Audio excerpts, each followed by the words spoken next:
आपने ये शब्द कई बार सुने होंगे, वार्म ब्लडेड एनिमल्स और कोल्ड ब्लडेड एनिमल्स। लेकिन इनका असल मतलब क्या होता है? इसका मतलब ये नहीं है कि कौन गर्मी पसंद करता है और कौन ठंड। ये बात है बॉडी का टेम्परेचर कैसे कंट्रोल होता है सेल्यूलर लेवल पर। ह्यूमंस, बर्ड्स और मैमल्स वार्म ब्लडेड होते हैं। इसका मतलब है उनकी बॉडी खुद से हीट प्रोड्यूस करती है। बायोलॉजी के हिसाब से उनकी सेल्स हाई मेटाबॉलिक रेट पर काम करती हैं।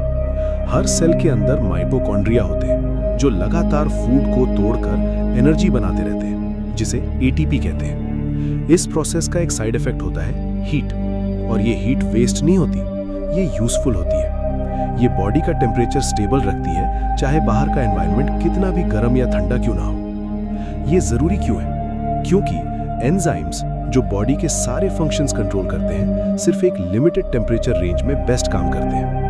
जब टेम्परेचर स्टेबल रहता है तब ब्रेन फंक्शन सही रहता है, मसल मूवमेंट स्ट्रांग रहती है, डाइजेशन ठीक होता है, इम्यून रिस्पॉन्स पावरफुल रहता है। इसीलिए ह्यूमंस सर्दी में भी एक्टिव रह सकते हैं और बर्ड्स ठंडी हवा में भी फ्लाई कर सकते हैं। अब बात करते हैं कोल्ड ब्लडेड एनिमल्स की। रेप्टाइल्स, एम्फिबियंस और कई फिश कोल्ड ब्लडेड होते हैं। उनकी बॉडी ज्यादा इंटरनल हीट प्रोड्यूस नहीं करती, उनका मेटाबॉलिक रेट लो होता है, उनकी सेल्स धीरे एनर्जी बनाती है, इसलिए हीट भी बहुत कम जनरेट होती है। इस वजह से उनका बॉडी टेम्परेचर एनवायरनमेंट पर डिपेंड करता है। जब मौसम गर्म होता है, एंजाइम्स फास्ट काम करते हैं, मसल्स स्ट्रांग होते हैं, मूवमेंट तेज होती है। लेकिन जब ठंड होती है, एंजाइम रिएक्शन स्लो हो जाती है, मसल्स वीक हो जाते हैं, एक्टिविटी कम हो जाती है। इसीलिए लिजर्ड्स धूप में बैठी रहती है। वो अपना खून गर्म नहीं कर रही होती, वो अपनी बायोलॉजी एक्टिवेट कर रही होती है।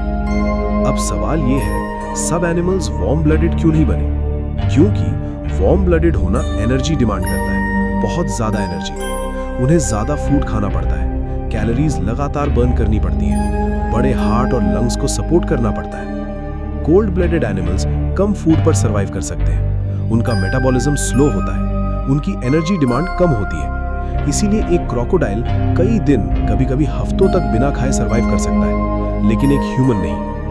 अगर आपको साइंस सिंपल और क्लियर तरीके से समझना पसंद है तो फॉलो करें। आपका सपोर्ट हमें कॉम्प्लेक्स बायोलॉजी को सिंपल और ऑनेस्ट तरीके से एक्सप्लेन करने में मदद करता है।